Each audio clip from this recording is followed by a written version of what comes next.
Hello everyone. मैं हूं जितेंद्र कुमार और आप सभी का स्वागत है। आज हम लोग क्लास 11 केमिस्ट्री का first chapter some basic concept of chemistry उसको हम लोग रिवीजन करने वाले हैं। ठीक है, कि स्कूल में अगर कोई एक चैप्टर का टेस्ट होता है या इससे रिलेटेड एग्जाम में अगर क्वेश्चन आते हैं तो क्विक रिवीजन हम लोग कैसे कर पाए और उससे रिलेटेड जो भी मार्क्स असाइंड होते हैं वो कैसे हम लोग ऑब्टेन कर पाए। ठीक है, तो बिना देर किए हुए चलिए हम लोग स्टार्ट करते हैं। ठीक है, तो देखिए इस चैप्टर में सबसे पहले हम लोगों को ये जानना होता है। हालांकि इसमें पहले बहुत सारा हिस्ट्री दिया हुआ है कि आखिर केमिस्ट्री का स्टार्ट कैसे हुआ, एटम का डिस्कवरी कैसे हुआ। तो पहले हमारे ऋषि मुनि लोग जो थे, ठीक है, उन लोगों ने परमाणु के नाम से एटम का डिस्कवरी किया था। एटम को ही हिंदी में हम लोग परमाणु कहते हैं। तो खैर वो सब जो है एग्जाम में जनरली नहीं आता है, तो हम लोग उसके बाद से बात करेंगे। हम लोग बात करते हैं इंपॉर्टेंस ऑफ केमिस्ट्री से। ठीक है, इंपॉर्टेंस ऑफ केमिस्ट्री से। तो देखिए केमिस्ट्री का बहुत बड़ा इंपॉर्टेंस है हमारे डेली लाइफ में। ठीक है, क्या इंपॉर्टेंस है भाई?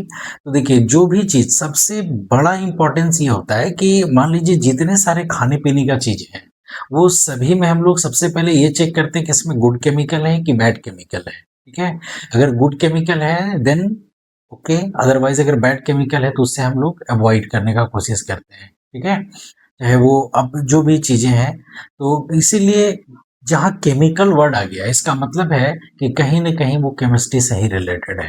ठीक है, तो इसी में देखिए और दूसरी बात है कि जो मेडिसिन्स होते हैं वो सारे मेडिसिन्स तो मतलब केमिकल ही है, और केमिकल है तो फिर केमिस्ट्री है। ठीक है, तो हमारे इस चैप्टर में कुछ कुछ मेडिसिन का नाम है। ठीक है, उसको भी हम लोग देखते हैं क्योंकि ये भी कभी कभी एग्जाम में आते हैं। तो हम लोग देखिए इसमें जैसे एक मेडिसिन है सिस्प्लेटिन।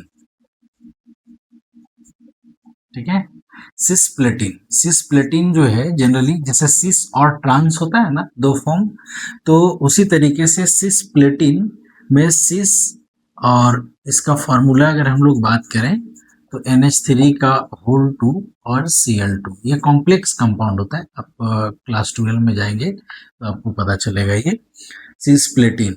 ठीक है, और एक और होता है जिसको हम लोग टैक्सोल कहते हैं। ठीक है, ये जो दो मेडिसिन है, ठीक है, ये दो मेडिसिन जो है ये आपका कैंसर थेरेपी में जनरली यूज किया जाता है। Used in cancer therapy. Cancer therapy में कैंसर जब उसका ट्रीटमेंट होता है तो वहां पे इसको यूज किया जाता है। कौन कौन से? सिस्प्लेटिन और टैक्सोल। एक और मेडिसिन है जिसको हम लोग कहते हैं AZT। ठीक है, अब इसका फुल फॉर्म होता है बच्चे एजाइडोथाइमिडीन। क्या है? एजाइडोथाइमिडीन। और ये जो है हम लोग इसको कह सकते हैं it is helpful, it is helpful for AIDS patient. Ads patient मतलब आप ये कहो कि एड्स का तो कोई अभी तक कोई मेडिसिन निकला नहीं, कोई ट्रीटमेंट है नहीं, लेकिन ये हेल्पफुल होता है, कुछ उसको कंट्रोल करने में हेल्प करता है। ठीक है, तो ये दो मेडिसिन जो है आपको याद रखना चाहिए। ठीक है, कौन कौन से? सिस्प्लेटिन और टैक्सोल जो कि कैंसर थेरेपी में यूज होता है, और AZT azidothymidine it is helpful for AIDS patient. Okay, ठीक है, अब इसके बाद हम लोग बात करते हैं।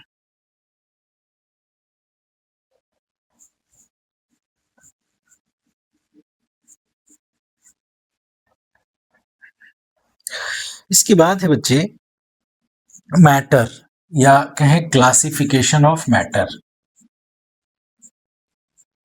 क्लासिफिकेशन ऑफ मैटर, तो मैटर के बारे में तो हम लोग सब लोग जानते हैं कि anything that occupies space and have mass that is called matter. ठीक है, तो अगर हम मैटर को डिस्टिंग्विश करने की बात कहें तो इसको हम लोग दो कैटेगरी में डिवाइड कर सकते हैं। ठीक है, एक होगा जिसको हम लोग प्योर सब्सटेंस कह देते हैं, और एक होगा जिसको हम लोग मिक्सचर कह देते हैं। ठीक है, अच्छा, प्योर सब्सटेंस में कौन कौन से आएंगे? तो प्योर सब्सटेंस में आपके आ जाएंगे एलिमेंट, ठीक है, और क्या आ जाएंगे कंपाउंड्स, ठीक है। अच्छा, मिक्सचर की जब बात करें तो मिक्सचर में भी हम लोग दो कैटेगरी में इसको डिवाइड कर लेते हैं। एक को कहते हैं होमोजीनियस, होमोजीनियस मिक्सचर, और एक होता है हेट्रोजीनियस मिक्सचर, हेट्रोजीनियस मिक्सचर। चलिए अब इसमें हम लोग देखते हैं। देखिए एलिमेंट का मतलब जैसे हम लोग इसका एग्जांपल अगर ले लेते हैं तो मान लीजिए हाइड्रोजन है, ठीक है, ऑक्सीजन है, सोडियम है, सिल्वर है, ठीक है, ये सब एलिमेंट है। ये सब देखिए आप, तो ये प्योर फॉर्म में ही है ना, इसमें तो कोई मिलावट है नहीं, तो ये एलिमेंट होते हैं और ये सारे के एलिमेंट क्या होंगे, प्योर फॉर्म में होंगे। अब कंपाउंड की बात कर लेते हैं, ठीक है। तो कंपाउंड, अच्छा, इसमें अलग अलग कैटेगराइज भी कर सकते हैं हम लोग एलिमेंट में, ठीक है। एलिमेंट में आपका कौन सा मेटल होगा, नॉन मेटल होगा और मेटालाइट होगा, तो उसको भी हम लोग कैटेगराइज कर सकते हैं, ठीक है। अच्छा, कंपाउंड की बात करते हैं तो कंपाउंड को भी, कंपाउंड हम लोग किसको कहते हैं, कंपाउंड जो है जनरली मान लीजिए H2O है, कैल्शियम कार्बोनेट है, ठीक है, ये सब हमारे कंपाउंड है। अब H2O में कुछ मिलाएंगे तब तो मिक्सचर होगा, और जब तक नहीं मिलाएंगे तब तक ये प्योर फॉर्म में है, ठीक है। तो इस तरीके से हम लोग, अब कंपाउंड को भी हम लोग डिस्टिंग्विश करें तो क्या कह सकते हैं, ऑर्गेनिक कंपाउंड और इनऑर्गेनिक कंपाउंड, ये दो तरह के। ऑर्गेनिक कंपाउंड जो हमारे ऑर्गेनिक मटेरियल से बनते हैं, जिसमें कार्बन्स होते हैं बेसिकली, जो प्लांट और एनिमल से बनता है, और जो इनऑर्गेनिक कंपाउंड जो डायरेक्ट मिनरल से ऑब्टेन होते हैं, उसको हम लोग इनऑर्गेनिक कंपाउंड कहते हैं, ठीक है। तो कैटेगराइज कर सकते हैं, बट अभी रिवीजन कर रहे हैं तो हम लोग इतना से काम चल जाएगा, ठीक है। अच्छा, मिक्सचर में होमोजीनियस और हेट्रोजीनियस। देखिए होमोजीनियस मिक्सचर किसको कहते हैं, ठीक है, जिसमें जो कंपोनेंट्स होते हैं बच्चे, मिक्सचर मतलब क्या हुआ, दो या दो से अधिक कंपोनेंट को आपस में मिक्स करेंगे तो उसको मिक्सचर कहेंगे, ठीक है।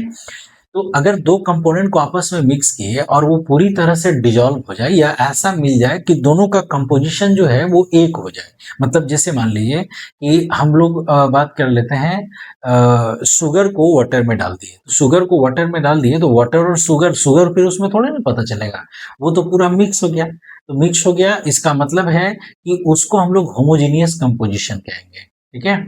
और उसको कैटेगराइज करने का, उसको डिस्टिंग्विश करने का और भी तरीके हैं। क्या क्या, जैसे हम शुगर सॉल्यूशन एक एग्जांपल लिख दे रहे हैं, सॉल्ट सॉल्यूशन भी हो सकता है, ठीक है। शुगर सॉल्यूशन की बात करते हैं। अब इसको डिस्टिंग्विश कैसे कैसे करेंगे बच्चे, होमोजीनियस सॉल्यूशन में जब आप टिंडल इफेक्ट की बात करते हैं तो टिंडल इफेक्ट ये शो, होमोजीनियस है ना, तो शो नहीं करेगा, do not show Tyndall effect, Tyndall effect, ठीक है। टिंडल इफेक्ट समझ रहे होंगे। टिंडल इफेक्ट किसको कहते हैं, जैसे मान लीजिए कि कोई एक सॉल्यूशन हम लोग यहाँ पे लिए, इसमें एक सॉल्यूशन है इस कंटेनर में, और इधर से लाइट पास की है। अब लाइट जो है पास नहीं कर रहा है, ठीक है, लाइट जो है यहीं स्कैटर्ड कर जा रहा है, बाउंस बैक हो जा रहा है, ठीक है, इस तरीके से। तब हम लोग कहेंगे कि वो टिंडल इफेक्ट शो कर रहा है, ठीक है। तो होमोजीनियस, हाँ, तो होमोजीनियस मिक्सचर में क्या होगा कि ये लाइट जो है वो पास कर जाएगा, तो पास कर जाएगा तो इसका मतलब स्कैटर किया नहीं, अब पास कर गया तो टिंडल इफेक्ट शो नहीं कर रहा है। हाँ, यही हेट्रोजीनियस में क्या होगा कि मान लीजिए चॉक पाउडर है या मडी वाटर है, तो उन सब में क्या होता है कि अगर आप लाइट को पास करोगे तो यहाँ इसके पार्टिकल्स बड़े होंगे, अब पार्टिकल्स बड़े होंगे तो स्कैटर कर जाएगा। तो हम लोग इसमें, अब एग्जाम्पल में हम लोग चॉक पाउडर सोल्यूशन कह सकते हैं, ठीक है, चॉक पाउडर सॉल्यूशन, है ना, ये एग्जाम्पल है। तो अब इसमें हम लोग अगर इसका प्रॉपर्टीज की बात करें तो हम लोग इसको कह सकते हैं कि शो, है ना, शोज टिंडल इफेक्ट, ये टिंडल इफेक्ट शो करेगा, ठीक है, क्योंकि स्कैटर्ड होगा उसमें। अच्छा, नेक्स्ट हम लोग कहते हैं कि do not show Brownian movement, Brownian movement, ये ब्राउनियन मूवमेंट को शो नहीं करता। ब्राउनियन मूवमेंट मतलब क्या हो गया, जो जिग जैग मोशन होता है, मान लीजिए किसी कंटेनर में एक पार्टिकल यहाँ यहाँ इधर गया, इधर गया, इधर गया, इधर गया, इधर गया, ये चारों तरफ जो घूमते रहते हैं, तो अगर वो दिखने लगे तो दिखेगा कैसे, जब ये पार्टिकल्स बड़े होंगे। अगर छोटे, बहुत छोटे पार्टिकल हैं तो फिर तो दिखेंगे नहीं। तो इसीलिए कहते हैं do not show Brownian movement, और इसमें उल्टा होगा, इसमें हम लोग लिख सकते हैं पिस्सोज, है ना, ब्राउनियन मूवमेंट। इसमें ब्राउनियन मूवमेंट शो करेगा बच्चे, ठीक है। तो इस तरीके से मैटर को हम लोग क्लासिफाई कर सकते हैं दो कैटेगरी में, ठीक है। ठीक है, आगे देखते हैं, तब तक नोट कीजिए। नेक्स्ट हम लोग बात करने वाले हैं properties of matter. Properties of matter, ठीक है। देखिए, मैटर का प्रॉपर्टी को हम लोग दो कैटेगरी में डिवाइड कर सकते हैं। एक कह सकते हैं फिजिकल प्रॉपर्टीज, फिजिकल प्रॉपर्टीज, और दूसरा कह सकते हैं हम लोग केमिकल प्रॉपर्टीज,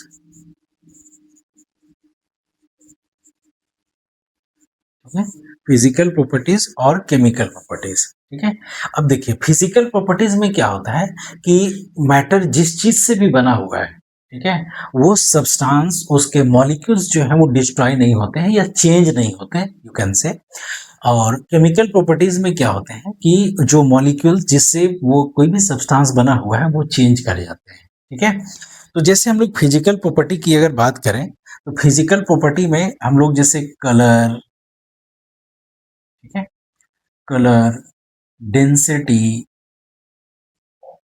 ठीक है, और मेल्टिंग पॉइंट, बॉइलिंग पॉइंट, ठीक है, बॉइलिंग पॉइंट etc। ये अब ये कलर, कलर का कोई मतलब, कलर तो जो फिजिकल प्रॉपर्टी में ही आएगा, इससे तो मॉलिक्यूल का कोई लेना देना है नहीं। डेंसिटी, अब डेंसिटी भी क्या है, कोई भी, अब हनी है तो हनी को हम लोग अलग अलग चीज में रख देंगे तो उसका थोड़े उसका मॉलिक्यूल चेंज हो जाएगा। मेल्टिंग पॉइंट हो गया कि वो कोई भी सब्सटेंस मेल्ट कितना कर रहा है, किस टेम्परेचर पे, बॉइलिंग पॉइंट हो गया, ये सब। अच्छा, केमिकल प्रॉपर्टी की बात करें तो केमिकल प्रॉपर्टी में हम लोग बात कर सकते हैं कंबस्टिबिलिटी, कंबस्टिबिलिटी, ठीक है, या हम लोग कह सकते हैं रिएक्टिविटी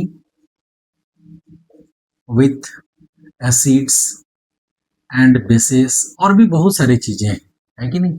जैसे केमिकल रिएक्शंस में, केमिकल चेंजेस में पढ़े थे, मिल्क से कर्ड बनना, ठीक है, ये सब क्या है, केमिकल चेंजेस में है। तो उसी टाइप में जब मॉलिक्यूल्स अब रिएक्शन कर दे कोई भी चीज का एसिड के साथ, मान लीजिए मेटल है, सोडियम है, हम इसको HCl के साथ रिएक्शन कर दिए तो ये NaCl बन गया और H2 गैस यहाँ से बाहर निकल गया।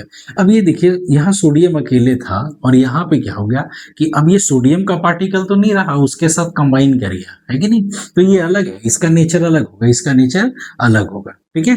आप ऐसे समझो, C+O2, ये जो है CO2 में कन्वर्ट हो गया। अभी यहाँ पे देखो, कार्बन, कार्बन क्या है, एक उसको बर्न कर सकते, मान लीजिए कार्बन एक कोल है, उसको बर्न कर सकते हैं, ऑक्सीजन के प्रेजेंस में बर्न कर सकते हैं। तो ऑक्सीजन, देखो ऑक्सीजन जलाता है और ये जलता है, ठीक है। और CO2 क्या है, ये एक फायर एक्सटिंग्विशर का काम करता है। CO2 जो है, कहीं भी आग लगा हुआ है, कार्बन डाइऑक्साइड डाल दीजिए वहां पे, तो क्या होता है, उस जगह को आइसोलेट कर देगा, ब्लॉक कर देगा। जब ब्लॉक कर देगा तो फिर बाहर का ऑक्सीजन का सप्लाई बंद हो जाएगा, बुझ जाएगा। अब आप देखो, इसका नेचर ही बदल गया, ये जल रहा है, ये जला रहा है, और ये बुझाने का काम आ रहा है, दोनों को मिला दिए तो, ठीक है। तो इस तरीके से हम लोग फिजिकल प्रॉपर्टी और केमिकल प्रॉपर्टी को हम लोग बांट सकते हैं, ठीक है।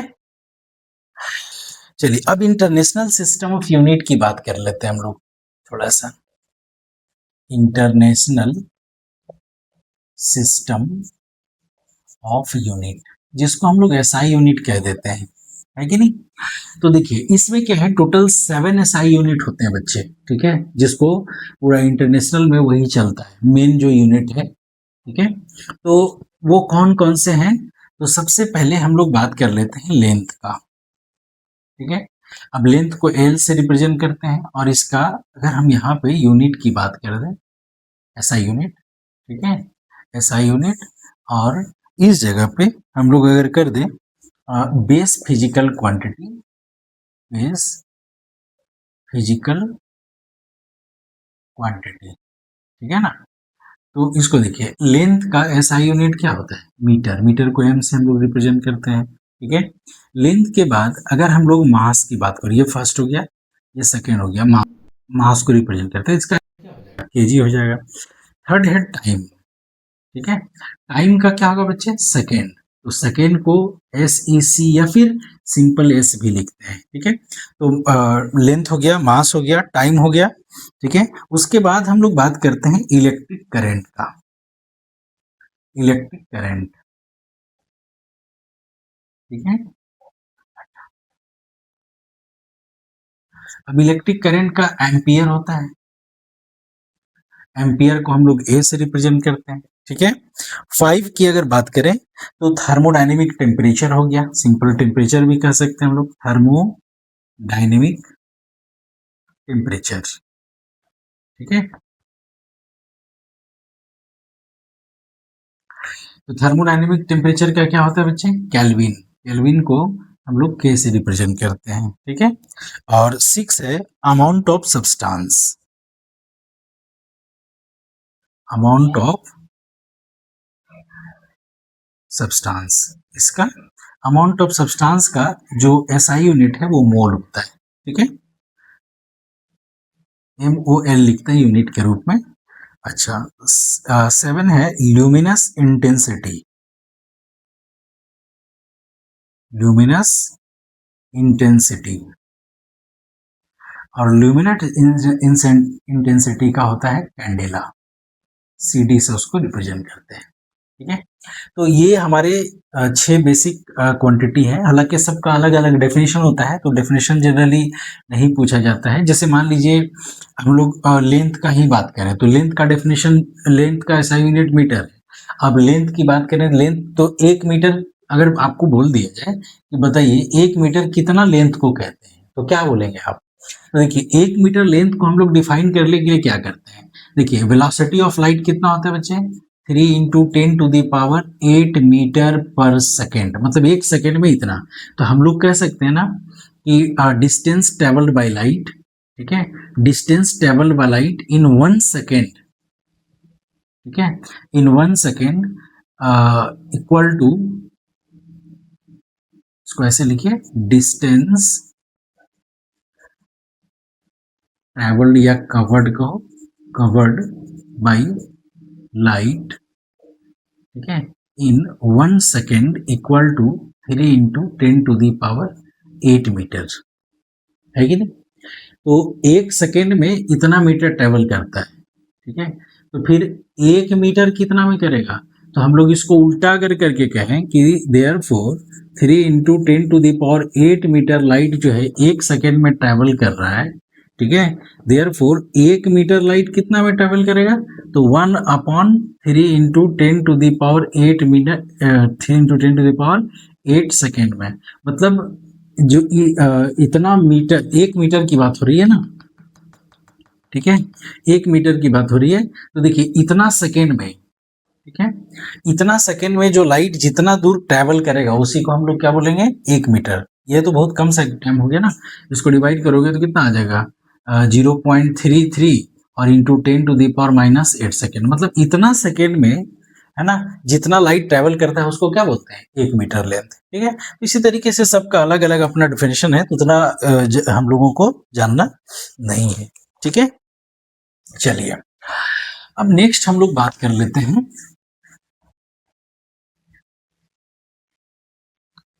ये हम लोग 7 बेसिक यूनिट हम लोग देख लिए, जिसको SI यूनिट कह रहे हैं, ठीक है। अच्छा, इसके बाद क्या है बच्चे, हम लोग थोड़ा सा डील कर लेते हैं mass and weight. Mass and weight, अब ये दोनों में क्या फर्क है, तो आप दिए देखो, ये जो मास है, मास क्या कहते हैं, exact quantity of matter present in a substance, यही कहते हैं ना, क्या बोलते हैं, exact quantity of matter present in a substance, जो भी सब्सटेंस होते हैं उस सब्सटेंस में कितने क्वांटिटी ऑफ मैटर प्रेजेंट है उसको क्या बोलते हैं, मास। अब इसका SI यूनिट क्या होगा बच्चे, SI यूनिट जो है वो केजी होता है, किलोग्राम, सिंपल सा टर्म है, ठीक है। अच्छा, अब हम लोग अगर बात करें वेट का, ठीक है, तो वेट क्या है, इसमें सिंपल सा हम लोग बात करते हैं कि फोर्स एक्सर्टेड, एकदम शॉर्ट में बता रहे हैं, ठीक है, फोर्स एक्सर्टेड बाय ग्रेविटी, ठीक है, ग्रेविटी ऑन एन ऑब्जेक्ट, कोई भी ऑब्जेक्ट है उस पे ग्रेविटेशनल फोर्स कितना एक्ट हो रहा है, वही हमारा क्या कहलाता है, वेट कहलाता है। आप अगर इसको कहें कि W is equal to m into g, तो कोई दिक्कत नहीं होगा। ये मास हो गया, g हो गया एक्सेलरेशन ड्यू टू ग्रेविटी, इसको क्या बोलते हैं, acceleration due to gravity. Gravity के कारण जो एक्सेलरेशन पड़ी, अब कोई भी ऊपर से नीचे चीज गिरा होगी, धीरे धीरे उसका क्या होगा, स्पीड बढ़ेगा कि नहीं, तो वेलोसिटी जब चेंज होता है तो उसी को एक्सेलरेशन कहते हैं। ठीक है, और इसका वैल्यू कितना होता है, 9.8 मीटर पर सेकेंड स्क्वायर। ठीक है, तो ये मास और वेट का हम लोग डेफिनेशन देख लिए। ठीक है, अच्छा, अगर हम इसमें और कुछ ऐड करना चाहें तो एक और चीज कह सकते हैं कि वॉल्यूम। ठीक है, अब वॉल्यूम क्या होता है, इसमें वॉल्यूम है कि amount of mass, mass per unit volume होता है ना। एक एक मिनट, अच्छा वॉल्यूम की बात हो रही है, डेंसिटी सोच लिए थे, वॉल्यूम की बात हो रही है। तो वॉल्यूम हम लोग किसको कहते हैं, स्पेस ऑक्युपाइड, स्पेस ऑक्युपाइड, ठीक है, बाई द मैटर। कोई भी मैटर है वो कितना स्पेस ऑक्युपाई करता है, वही हमारा क्या कहलाता है, वॉल्यूम कहलाता है। ठीक है, तो वॉल्यूम को मेजर करने का और भी क्या तरीका है, जैसे वॉल्यूम को v से रिप्रेजेंट करते हैं। तो अगर मान लीजिए स्पेस ऑक्युपाई कर रहा है, इसका मतलब क्या समझे, इसका मतलब ये समझ लीजिए कि इसमें एक्स एक्सिस भी होगा, वाई एक्सिस भी होगा और जेड एक्सिस, तीनों एक्सिस होगा तभी तो स्पेस आएगा ना। ठीक है, जेड एक्सिस तो ये होगा बाहर में, तो ये होगा, तो इसका मतलब है कि इसमें लेंथ ब्रेथ और हाइट तीनों होना चाहिए। तो आप कह सकते हैं लेंथ ब्रेथ और हाइट, ये तीनों का प्रोडक्ट। अब देखिए, अगर यूनिट की बात करते हैं तो लेंथ भी मीटर में होगा, ब्रेथ भी मीटर में होगा, हाइट भी मीटर में होगा। इसका मतलब है कि मीटर का पावर 3, जिसको मीटर क्यूब कह सकते हैं हम लोग। ठीक है, अच्छा मीटर क्यूब। अब लेकिन यहाँ पे हम लोग केमिस्ट्री में क्या करते हैं कि थोड़ा सा अलग अलग यूनिट का भी यूज करते हैं। ठीक है, तो वो कौन कौन सा यूनिट यूज करते हैं, जैसे लीटर। ठीक है, 1 लीटर। अब 1 लीटर जो होता है, इसको आप ये कह सकते हैं 1 litre equal to 1000 centimetre cube, ऐसा कह सकते, या इसको ऐसे समझो, 1 लीटर को हम 1000 ml कह सकते हैं। ठीक है, और ये 1000 ml जो है, इसी को हम सेंटीमीटर क्यूब में भी कन्वर्ट कर सकते हैं, सेंटीमीटर क्यूब। तो ये दोनों देखो, इसका मतलब यहाँ ये दोनों से क्या निकल के आ रहा है कि ml और सेंटीमीटर क्यूब ये दोनों सेम ही है। ठीक है, अच्छा, और एक बात और, अगर हम इसको 1 डेसीमीटर क्यू की बात करें तो 1 decimetre cube is equal to भी यही होता है 1000 सेंटीमीटर क्यू। इसका मतलब क्या समझे, इसका मतलब है कि 1 लीटर और 1 डेसीमीटर क्यू ये दोनों के हैं, सेम है। ठीक है, अच्छा, अब मीटर में अगर कन्वर्ट करने की बारी होगी, तब हम लोग क्या कह देंगे, 1000 litre equal to 1 metre cube. ठीक है, ये कुछ कुछ यूनिट है जिसको आपको याद रखना चाहिए। ठीक है, तो ये हमारा वॉल्यूम हो गया, तो मास वेट हो गया, अब वॉल्यूम हो गया। ठीक है, अच्छा, इसके बाद हम लोग डेंसिटी देख लेते हैं थोड़ा सा। ठीक है, क्या देख रहे हैं भाई, डेंसिटी। तो डेंसिटी क्या होता है, मास बाय वॉल्यूम। तो हम लोग कह सकते हैं कि amount of mass of a substance, ठीक है, पर यूनिट वॉल्यूम, यही तो कहलाता है। मतलब सिंपल सा बात है कि density is equal to weight upon volume. ठीक है, अगर इसका यूनिट की बात करें तो यूनिट में क्या होगा डेंसिटी के बच्चे, देखिए मास को केजी लिखते हैं, वॉल्यूम को, अब इतने सारे वॉल्यूम थे तो उसमें से कोई भी आप लिख लो। ठीक है, अगर मान लीजिए मीटर क्यूब में हम लोग इसको मेजर कर रहे हैं ऐसा यूनिट में, तो डी इज इक्वल टू क्या हो जाएगा, डेंसिटी का यूनिट केजी मीटर, मतलब पर मीटर क्यूब, ये हो गया। ठीक है, अब सेंटीमीटर क्यूब या लीटर, है ना, पर लीटर, जो भी होगा उसके अकॉर्डिंग यहाँ पे काम होगा। ठीक है, तो इसके बाद क्या है, हीट एंड टेम्परेचर। ठीक है, तो आप देखो हीट क्या है, हीट क्या है, एक फॉर्म ऑफ एनर्जी है। ठीक है, हीट क्या है, एक फॉर्म ऑफ एनर्जी है। ठीक है, तो हम लोग कह सकते हैं कि heat is a heat is the energy, heat is the energy transferred from a body, है ना, at higher temperature to a body at lower temperature, ठीक है, lower temperature due to the temperature difference, ठीक है, due to temperature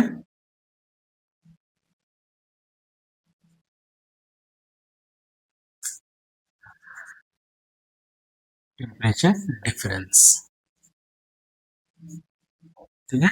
मतलब heat क्या है, ये एक एनर्जी है जो एक बॉडी जिसका टेम्परेचर ज्यादा है उससे किस में ट्रांसफर होता है, एक ऐसे बॉडी में जिसका टेम्परेचर कम है। मतलब जब टेम्परेचर डिफरेंस होगा दोनों में तो हमेशा हायर टू लोअर मूव करता है। स्पॉन्टेनियस भी हम लोग कहते हैं इसको, स्पॉन्टेनियस प्रोसेस जब कोई अपने आप होता है। तो अपने आप कब होगा, hotter object to lower object हो जाएगा।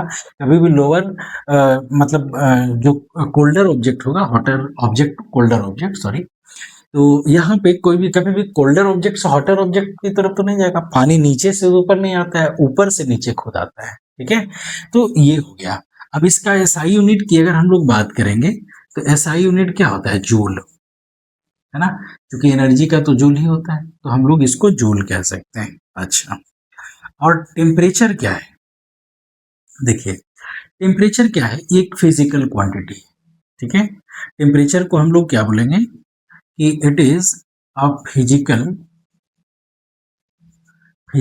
क्वांटिटी, ठीक है, which represents hotness and coldness of the object. ये कह सकते हैं सिंपल सा, it is a physical quantity which measures the hotness, ठीक है, hotness as well as coldness of the object. कोई भी ऑब्जेक्ट है तो उसका हॉटनेस और कोल्डनेस को मेजर करना। हालांकि ये हम लोग कह सकते हैं कि कोई एक फिजिकल क्वांटिटी होता है जो मॉलिक्यूल्स के एवरेज काइनेटिक एनर्जी, है ना, उसको शो करता है। लेकिन आप इसको सिंपल वे में यही कह सकते हैं, ये सबसे आसान डेफिनेशन है, it is a physical quantity which measures the hotness as well as coldness of the object, ठीक है। अब इसको अलग अलग यूनिट में हम लोग मेजर करते हैं, लेकिन एसआई यूनिट होता है बच्चे, ये एसआई यूनिट हमारा केल्विन होता है, ठीक है, और केल्विन को के से रिप्रेजेंट करते हैं। हालांकि डिग्री सेल्सियस और डिग्री फ़ारेनहाइट में भी इसको मेजर किया जाता है, ठीक है। अच्छा, अगर इसका हम लोग कुछ कन्वर्जन की बात कर लें, कन्वर्जन कि टेम्परेचर को कन्वर्ट हम लोग कैसे करते हैं, तो आप देखिए, जैसे मान लीजिए केल्विन है, तो केल्विन इज इक्वल टू, हम लोग लिख सकते हैं kelvin is equal two degree Celsius plus 273.15, ठीक है। केल्विन से डिग्री सेल्सियस या डिग्री सेल्सियस से केल्विन, मतलब अगर डिग्री सेल्सियस में गिवन है तो उसमें 273.15 ऐड कर दीजिए, या अप्रॉक्स में अगर लेना है तो 15 को हटा दीजिए, 273 लिख दीजिए। अगर डिग्री फ़ारेनहाइट है और उसको आपको कन्वर्ट करना है कोई दूसरे में, तो फिर हम लोग इसको लिख सकते हैं 9/5 डिग्री सेल्सियस और प्लस 32, ये कन्वर्जन का है। तो आप यहाँ पे देखो, अगर मान लीजिए कि टेम्परेचर आपका केल्विन में दिया हुआ है, तो केल्विन में गिवन है तो सबसे पहले आपको क्या करना पड़ेगा, डिग्री सेल्सियस में कन्वर्ट करना पड़ेगा, और उसके बाद यहाँ पे पुट कीजिएगा, सॉल्व कीजिएगा, आ जाएगा, ठीक है।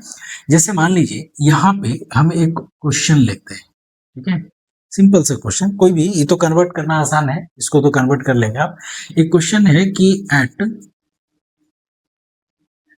व्हाट टेम्परेचर, ठीक है, at what temperature the degree Celsius and degree Fahrenheit are same. मतलब कौन सा टेम्परेचर पे, ठीक है, डिग्री सेंटीग्रेड और डिग्री सेल्सियस सेम होता है, ये क्वेश्चन जनरली आते हैं। तो देखिए इसको हम लोग कैसे सॉल्व करते हैं, ठीक है। तो मान लेते हैं कि वो टेम्परेचर जो है डिग्री सेंटीग्रेड और जिस पे डिग्री फ़ारेनहाइट सेम होता है, उस टेम्परेचर को हम लोग एक्स मान लेंगे, ठीक है। अब हमारे पास देखिए रिलेशन क्या है बच्चे, यहाँ पे रिलेशन है 9/5, मतलब ये हम लोग लिख सकते हैं degree Fahrenheit equal to 9/5 degree centigrade और प्लस 32। तो डिग्री फ़ारेनहाइट को भी x मान लीजिए और 9/5 इसको भी x मान लीजिए और प्लस 32 मान लेते हैं। ठीक है। अब यहाँ पे देखो बच्चे, इसको सॉल्व करोगे तो 5 यहाँ हो जाएगा 5x इक्वल टू 9x, 5 इससे भी मल्टीप्लाई होगा चूंकि एलसीएम यहाँ भी लेंगे। ठीक है। तो कितना हो जाएगा 5 2 10, 5 3 15 और 1 16, 160 हो गया। अच्छा, अब इसको इधर ले आइए तो ये -4x इक्वल टू 160 हो जाएगा। तो x इज इक्वल टू कितना हो गया -40, मतलब -40 डिग्री टेम्परेचर में, है ना, -40 डिग्री टेम्परेचर में आपका डिग्री फ़ारेनहाइट और डिग्री सेल्सियस दोनों सेम होते हैं। तो इस बात को आपको ध्यान रखना चाहिए। ठीक है। अच्छा, नेक्स्ट हम लोग बात करते हैं,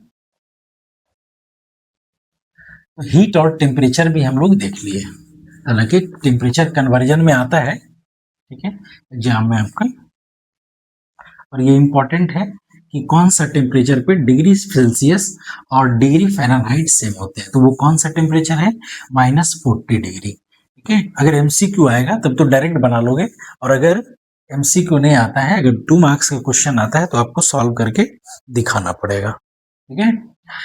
अच्छा, नेक्स्ट हम लोग बात करते हैं साइंटिफिक नोटेशन क्या है।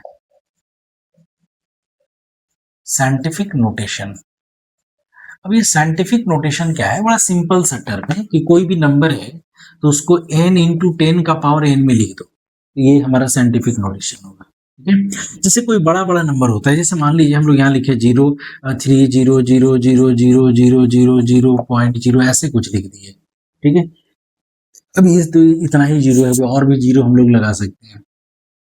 इसको साइंटिफिक नोटेशन में अगर आपको लिखना होगा तो आप क्या करो, पॉइंट के पहले सिर्फ एक डिजिट को रखो। ठीक है।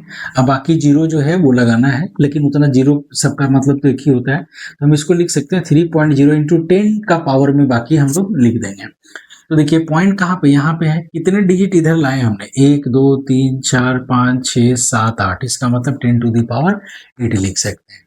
ठीक है। अच्छा, ये हो गया। सेकेंड, और भी एग्जाम्पल देखिए, जैसे मान लीजिए लिखा हुआ है 0.00075321 ऐसे कोई करके लिखा हुआ है, इंटू 10⁻21 ऐसा लिखा हुआ है। ठीक है। अब ये साइंटिफिक नोटेशन में नहीं है, तो साइंटिफिक नोटेशन में हमने क्या बताया कि पॉइंट के पहले एक डिजिट आप रखो।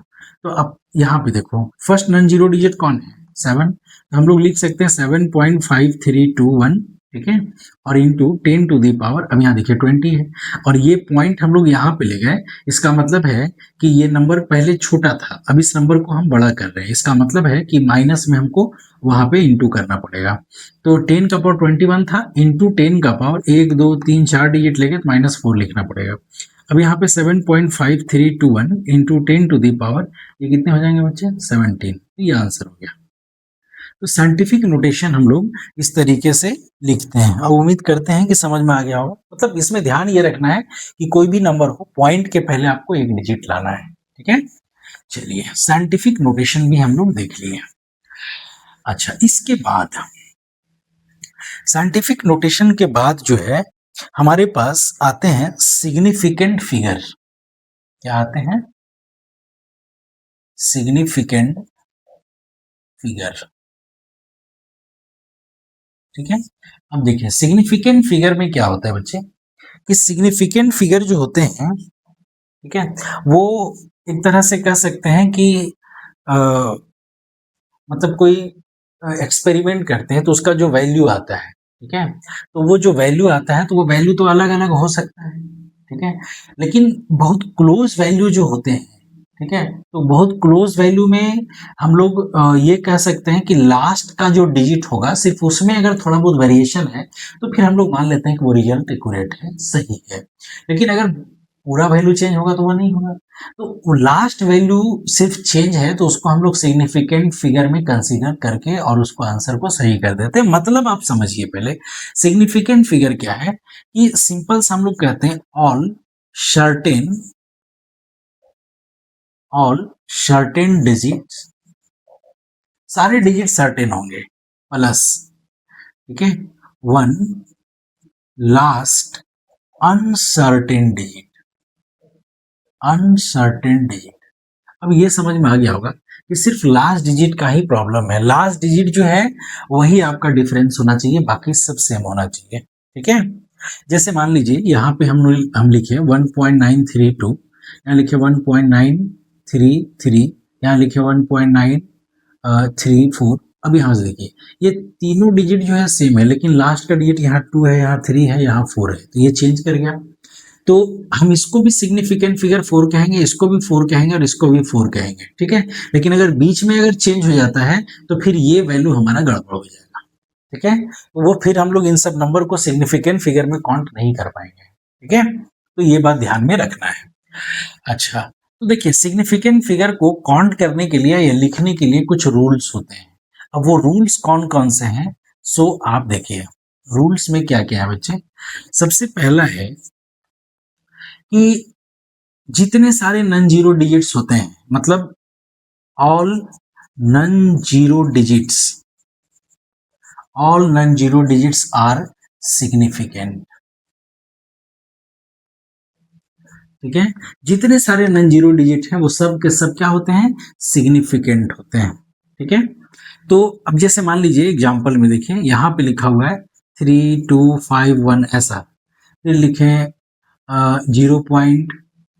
अच्छा ये देखो ये है, फिर 1 2 3 7 समथिंग कुछ भी। हम यहाँ पे पूछें कि बताइए नंबर ऑफ सिग्निफिकेंट फिगर कितने होंगे, तो इसमें भी हम लोग लिख सकते हैं या पॉइंट दे देते हैं जगह पे, तो इसमें हम लोग कह सकते हैं कि 4 सिग्निफिकेंट फिगर है और यहाँ पे भी 4 है, क्योंकि नॉन जीरो डिजिट है, मतलब जीरो के अलावा जो भी 1 2 3 4 5 कोई भी डिजिट होंगे वो सब के सब सिग्निफिकेंट फिगर में काउंट होते हैं। ठीक है, सेकंड क्या है बच्चे, सेकंड अब जीरो की बारी आती है। ठीक है, तो देखिए पहले जीरो होगा तो वो सिग्निफिकेंट फिगर में काउंट नहीं होगा। बात समझ में आ रहा है, मतलब बिफोर, अच्छा ऐसे लिखो, zeros before non zero digits are not significant. ठीक है, मतलब आप ये समझो कि जैसे लिखे 0251, हम पूछे इसमें सिग्निफिकेंट फिगर कितने हैं तो हम 3 बोलेंगे, क्योंकि नॉन जीरो डिजिट 2 है, इसके पहले कोई भी जीरो काउंट नहीं होता है। लिखे 0.05131 ऐसा। अब ये फर्स्ट नॉन जीरो डिजिट कौन है, 5, इसके पहले जो भी जीरो है वो काउंट नहीं होंगे, मतलब यहाँ सिग्निफिकेंट फिगर कितने होंगे 1 2 3 4, यहाँ पे सिर्फ 4 सिग्निफिकेंट फिगर होंगे, लास्ट वाले, ये पहले वाले जीरो काउंट नहीं होंगे। ठीक है, अच्छा थर्ड क्या है बच्चे, zeros after non-zero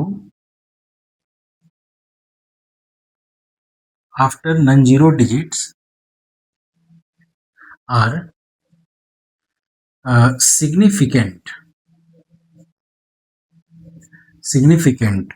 कब significant होगा, if there is a decimal in the given number। अगर उस नंबर, जो नंबर गिवन है उस नंबर में कहीं पर भी डेसिमल हो जाए तभी काउंट करेंगे, अदरवाइज नहीं काउंट करेंगे। ठीक है, यहाँ जीरो को सिग्निफिकेंट फिगर में, जैसे एग्जांपल से समझो आप, मान लीजिए यहाँ लिखा हुआ है 2 है ना, 3.000 ऐसा लिखा हुआ है। तो अब देखिए इस नंबर में एक जगह डेसिमल आपको दिख रहा होगा। ठीक है, इसका सिग्निफिकेंट फिगर में हम दोनों जीरो काउंट कर लेंगे, अगर ये लिखा हुआ है 0.00510 ऐसा, तो अब इसको हम लोग सिग्निफिकेंट फिगर पूछे कितना होगा, तो आप देखो नॉन जीरो डिजिट के पहले वाला जीरो तो सिग्निफिकेंट में काउंट नहीं होता है, तो ये सब काउंट नहीं होगा, लेकिन देखिए बाद वाला जीरो काउंट होगा, क्योंकि इस नंबर में कहीं पे भी डेसिमल होना चाहिए, तो एक डेसिमल है, इसका सिग्निफिकेंट फिगर कितना हो जाए 3, 1 2 और एक 3। ठीक है, अच्छा इसी तरीके से और भी हो सकते हैं। अब मान लीजिए लिखा हुआ है 2000 ऐसा, हम बोले इसमें सिग्निफिकेंट फिगर कितना होगा बताइए, अब क्या बोलेंगे। हाँ? इसमें देखिए कहीं डेसिमल आपको दिख रहा है, नहीं दिख रहा है, इसका मतलब बाद वाला जीरो काउंट नहीं होगा, तो इसका सिग्निफिकेंट फिगर 1 कहेंगे। बात समझ में आ गया होगा। ठीक है, अच्छा उसके बाद देखते हैं, ये तो 3 पॉइंट आपको बताए, पहला नॉन जीरो डिजिट्स, कि नॉन जीरो डिजिट्स जो होते हैं वो सिग्निफिकेंट फिगर में हम लोग काउंट करते हैं। दूसरा है जीरो बाद में होगा, वो सिग्निफिकेंट फिगर में काउंट तभी होगा। अच्छा, ये पहले जीरो जो है काउंट सिग्निफिकेंट फिगर में नहीं होता है, बाद में जीरो काउंट तभी होगा जब उसमें कहीं पे डेसिमल दी जाए। ठीक है, थर्ड। नेक्स्ट फोर्थ नंबर है कि zeros between non zero digits are significant. ठीक है, मतलब क्या हमने कहा कि दो नॉन जीरो डिजिट के बीच में जीरो है तो उसको काउंट करेंगे। जैसे एग्जांपल से समझिए, 2002 लिखे, पूछे सिग्निफिकेंट फिगर कितना होगा, ये भी नॉन जीरो डिजिट, ये भी non zero digit, significant figure कितने हो गए, हो गए। ठीक है, अगर लिखा हुआ 0.00503 ऐसा लिखा हुआ है, हम पूछे सिग्निफिकेंट फिगर कितना होगा। देखिए नॉन जीरो डिजिट फर्स्ट ये है, इसके पहले वाला जीरो कभी काउंट नहीं होता है, तो दो नॉन जीरो डिजिट के बीच में जीरो काउंट होगा, अब बाद में जीरो है वो भी काउंट होगा क्योंकि डेसिमल आ गया, तो यहाँ से यहाँ तक पूरा काउंट हो जाएगा। तो कितने हो गए, 4। उम्मीद करते हैं कि समझ में आ रहा होगा। अच्छा, नेक्स्ट पॉइंट देखते हैं।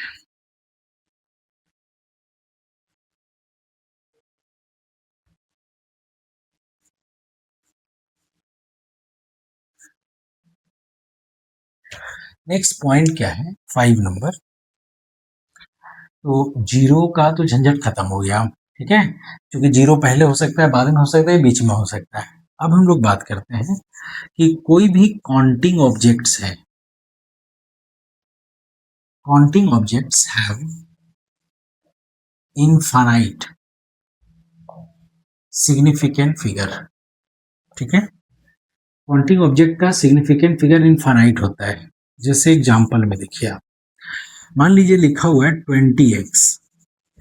x क्या है बच्चे, x को तो हम लोग काउंट कर सकते हैं, तो जब कर सकते हैं तो अब इसी नंबर को हम लिख सकते हैं 20.000 अप टू इन्फिनिटी। तो हम बोले कि सिग्निफिकेंट फिगर कितना होगा, तो हम लोग लिख देंगे इनफाइनाइट। लेकिन अगर मान लीजिए हम यहाँ कह दें कि 20 kg ऑफ राइस, ठीक है, राइस काउंटेबल है, नहीं है।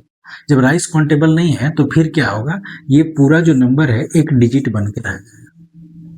ठीक है, अब एक डिजिट बन के रह गया, तब इसमें आप सिग्निफिकेंट फिगर ढूंढो तो कितना है। बाद वाला जीरो कब काउंट करते हैं, जब पॉइंट होता है, पॉइंट है ही नहीं इसमें, तो सिग्निफिकेंट फिगर कितना हो जाएगा, 1।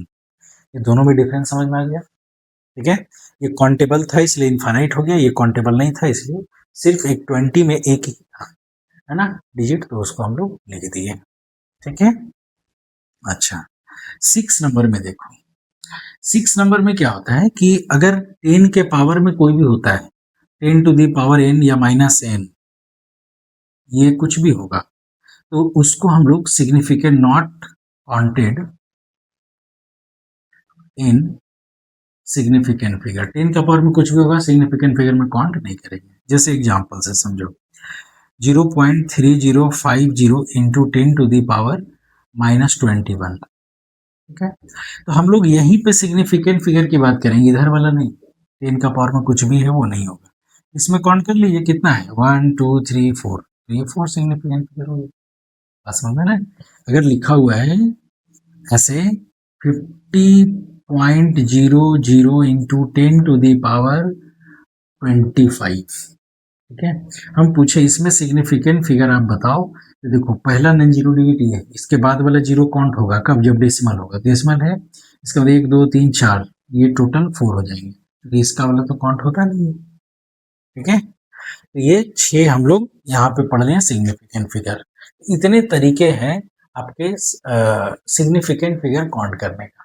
ठीक है, चलो तो ये बात समझ में आ गया होगा बच्चे, और आप क्वेश्चन भी बना सकते हैं। क्वेश्चन अभी हम नहीं बता पाएंगे क्योंकि फिर बहुत लंबा वीडियो हो जाएगा। चलो देखो कुछ बता देते हैं। ठीक है, क्वेश्चन है सिंपल सा कि फाइंड सिग्निफिकेंट फिगर। देखिए ए में है लिखा हुआ 0.5031 ऐसा, हम बोले इसमें सिग्निफिकेंट फिगर कितना है, तो क्या बोलेंगे आप, टोटल काउंट हो जाएगा, पहले वाला 0 काउंट नहीं होगा, 4 लिखेंगे। सेकेंड लिखें 0.3 या 0.0300 इंटू 10⁻⁻21। ठीक है, हम बोले इसमें बताइए सिग्निफिकेंट फिगर कितना है, तो ये तो होगा नहीं काउंट, ये तो खत्म हो गया। यहाँ पे आप चेक करो, देखो पॉइंट नॉन जीरो डिजिट के पहले जीरो काउंट नहीं होता, बाद वाला काउंट होगा। ठीक है, क्योंकि डेसिमल है, तो इसका कितना हो जाएगा 3। ऐसे हम लोग फाइंड कर सकते हैं। ठीक है,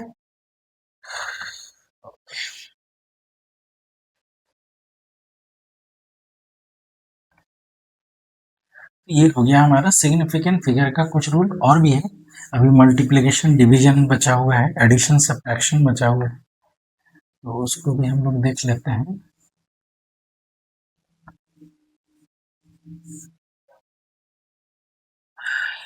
नेक्स्ट हम लोग बात कर लेते हैं एडिशन एंड सब्ट्रैक्शन।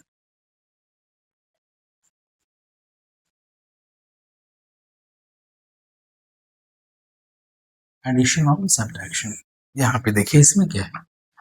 जैसे मान लीजिए 2.01 प्लस 0.10 प्लस 3.532, सपोज एक छोटा सा नंबर ले लिए।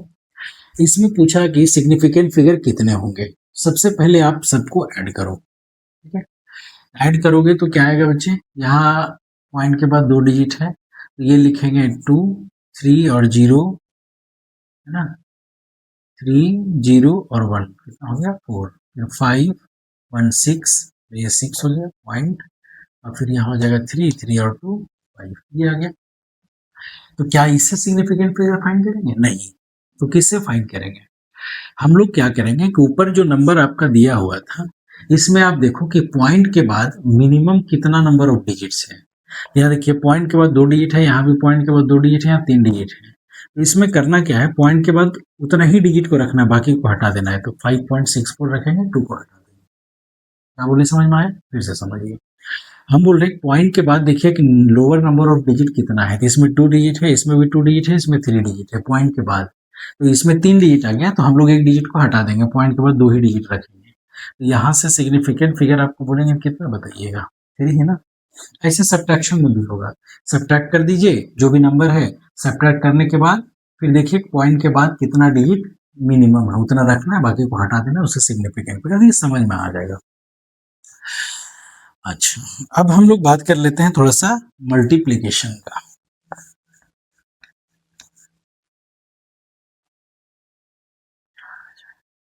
ये है मल्टीप्लिकेशन एंड डिवीजन। अब इसमें देखो बच्चे, जैसे मान लीजिए हम यहाँ पे लिखे 3.05 इंटू 79.0 इंटू 3.0 इंटू 10⁻⁵। हम बोले बताइए इसमें सिग्निफिकेंट फिगर कितना, तो क्या इसको मल्टीप्लाई करना है? नहीं, मल्टीप्लाई नहीं करना है। आपको करना क्या है कि आपके पास देखिए ये भी नंबर है, ये भी नंबर है, ये भी नंबर है। ठीक है, सभी को आप क्या करो, अलग अलग इंडिविजुअल सिग्निफिकेंट फिगर फाइंड करो। ठीक है, जैसे इसमें कितने सिग्निफिकेंट फिगर हो गए, इसमें अगर हम लोग बात करें तो कह सकते हैं कि 3 सिग्निफिकेंट फिगर है।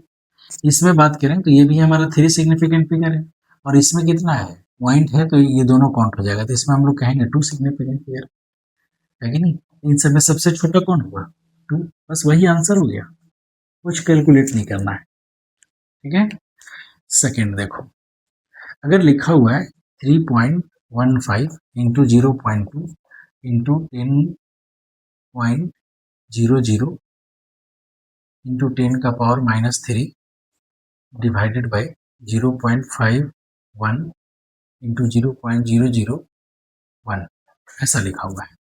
हम बोले इसमें सिग्निफिकेंट फिगर आप बताइए कितना होगा, तो सबको इतना डिवाइड करेंगे? नहीं, सिंपल सा कैलकुलेट करो।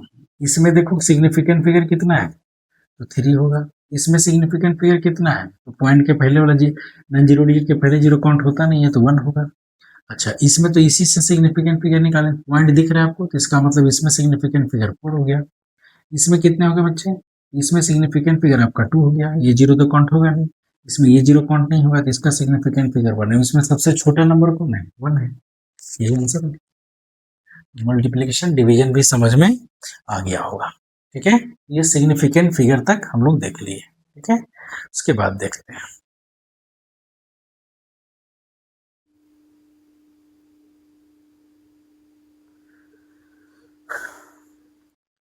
तो नेक्स्ट हम लोग प्रिसीजन एंड एक्यूरेसी देखते हैं। देखिए, प्रिसीजन और एक्यूरेसी है क्या? ठीक है, प्रिसीजन हम लोग किसको कहते हैं? यहाँ पे कह रहे हैं it refers to the closeness of various measurement of the same quantity.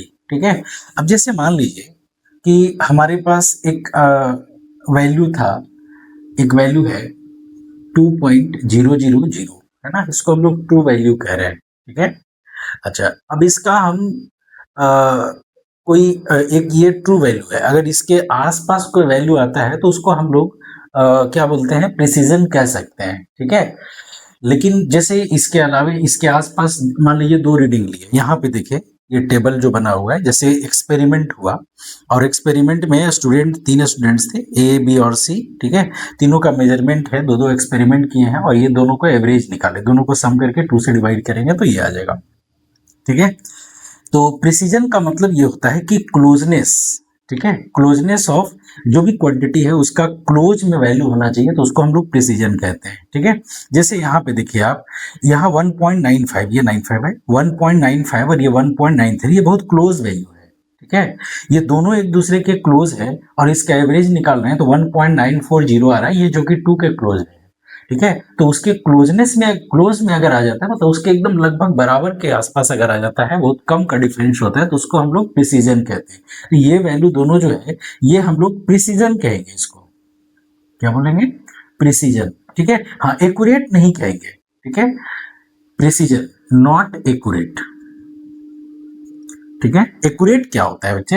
Accurate कह रहा है कि it is the agreement of a particular value to the true value of the result, है ना, मतलब जो ट्रू वैल्यू होते हैं, है ना, जो ट्रू वैल्यू मतलब कोई भी एक्सपेरिमेंट करेंगे, बोला जाता है कि हमारा कि इतना रिजल्ट आएगा। अब अगर इतना रिजल्ट नहीं आता है, जैसे आप यहाँ पे देखो, चेक करो इसको कि कोई एक स्टूडेंट का 2.0 बना गया और एक स्टूडेंट का सॉरी एक एक्सपेरिमेंट में 2.0 बना गया और एक में आ गया 1.99। ठीक है, तो ये दोनों का अगर हम लोग एवरेज निकालेंगे तो ये आ जाएगा। एवरेज अगर निकालने के बाद भी जो हमारा एक्यूरेट वैल्यू है, मतलब जो ट्रू वैल्यू है, उसके बराबर अगर आ जाता है एवरेज, तो उसको हम लोग एक्यूरेसी कहेंगे। तो ये एक्यूरेसी, और जब एक्यूरेसी होगा तो प्रिसीजन भी होगा। इसका मतलब ये हुआ कि इसको हम लोग प्रिसीजन भी कहेंगे।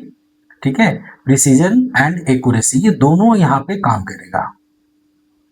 ठीक है, अच्छा, अब इसमें आइए, जो स्टूडेंट भी एक्सपेरिमेंट किया 1.94 और ये हो गया 2.05, ये दोनों का डिफरेंस बहुत ज्यादा है। ठीक है, और एवरेज जब निकाल रहे हैं, ठीक है, एवरेज निकाल रहे हैं तो एवरेज तो 1.995 आ रहा है, लेकिन इन दोनों वैल्यू का डिफरेंस आप देखिए कि बहुत ज्यादा हो जा रहा है। ठीक है, तो ये डिफरेंस भी जो है वो कम होना चाहिए। डिफरेंस अगर कम है, यहाँ पे 0.2 के आसपास डिफरेंस है, 0.02 के आसपास, यहाँ भी 0.02 के आसपास है, लेकिन यहाँ पे डिफरेंस आपका 0.11 के आसपास आ जाएगा, तो ये बहुत ज्यादा डिफरेंस है। इसीलिए इसको हम लोग क्या कहेंगे? प्रिसीजन, मतलब not precision, no precision, no precision and no accuracy, इसको हम लोग किसी में काउंट नहीं करेंगे। ठीक है, तो इस तरीके से प्रिसीजन और एक्यूरेसी को हम लोग फाइंड करते हैं, और इसी का कंफ्यूजन को दूर करने के लिए सिग्निफिकेंट फिगर लाया गया कि सिग्निफिकेंट फिगर लास्ट वाला सिर्फ वेरी अगर करता है, यहाँ पे देखिए इसमें लास्ट का वेरी कर रहा है, 9 है और यहाँ 5 है, 3 है, तो सिग्निफिकेंट फिगर दोनों में सेम हम लोग कह सकते हैं, लेकिन यहाँ सिग्निफिकेंट फिगर नहीं होगा क्योंकि लास्ट डिजिट की बात होती है। यहाँ पे देखो ये भी डिजिट चेंज है, ये भी डिजिट चेंज, सारे डिजिट चेंज है, तो यहाँ पे गड़बड़ हो जाएगा। ठीक है, तो ये कहानी होती है हमारा प्रिसीजन और एक्यूरेसी का। ठीक है, तो